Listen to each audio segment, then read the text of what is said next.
All right, welcome to my channel. Here's another return. Apparently I didn't need this battery tester. There was another problem with my battery, which I figured out afterwards.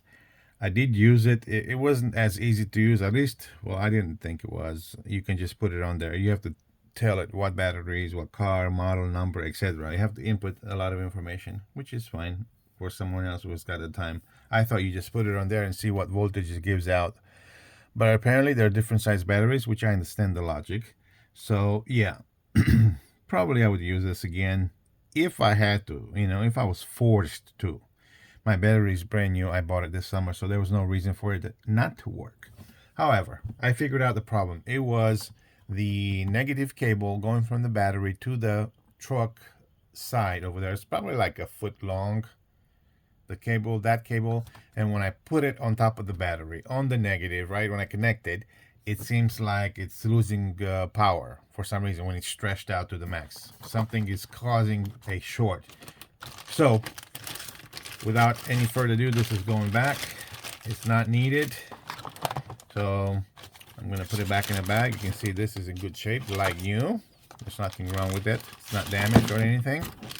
And then these wires, I tighten them back just to kind of keep them nicely together here. So this is going back in this bag right here.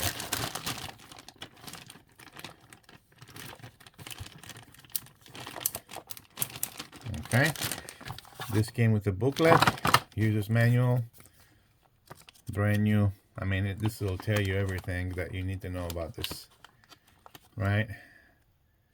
And yeah, you really have to follow instructions on this to get your battery testing right. I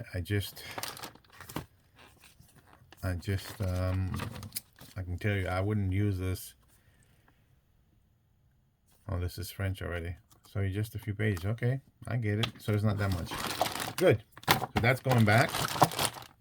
This test is going back. You can see it's in good shape. Just like that. So Amazon, thank you for this possibility of returning items we don't need.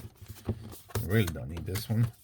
So here it is. This is the box. I've got the return code right here. So what I'm going to do now is just throwing a piece of tape over that to make sure it doesn't open, because I want it to get to its destination safely. Okay. Right there. Right there. Just so to keep it together. Okay.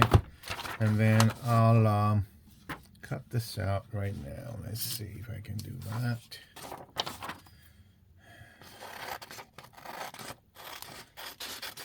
Be a lot easier for those people at Kohl's to just scan this.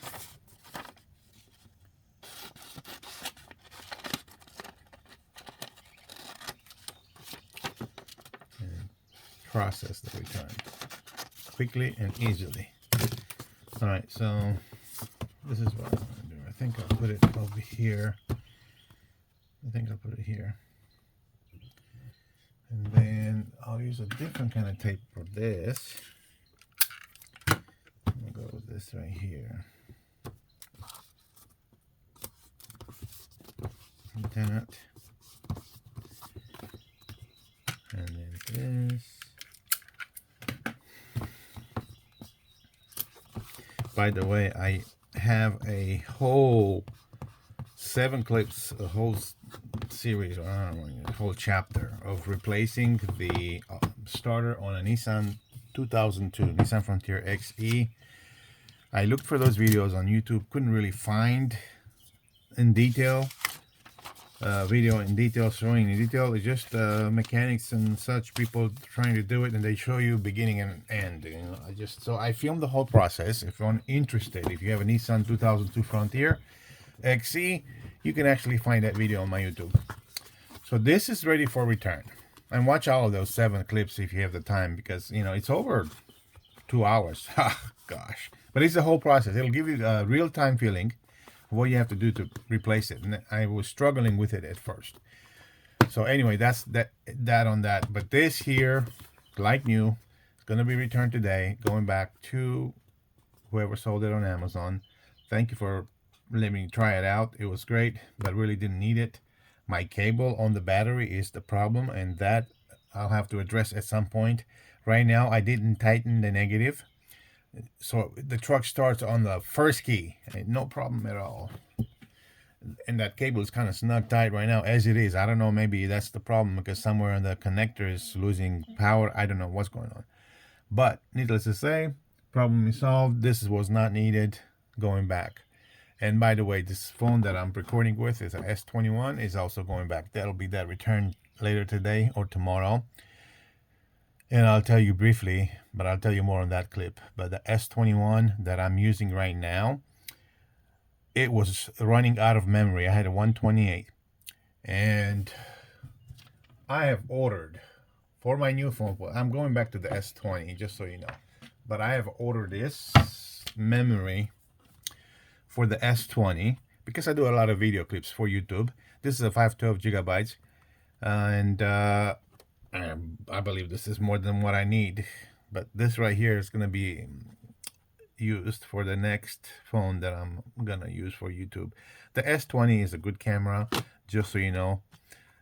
It's actually a great phone. I liked it better than the S21. And the S21 has a memory in it, and that's all it has. And for some reason, people think that's enough. I don't think so. And I think Samsung did a big mistake when they took away the power from us to have to put this, and we can choose how much memory we can have in there. They did a big mistake because the S21 and going up from there, they literally limit your stuff. You can't record more over 128, but that's including the memory that you need to run the phone as well. So you really don't have a clear 128. So that's why I'm going back to the S20. I got a new phone. I hope it's new. I'm excited. I'm supposed to receive it today. So we'll see.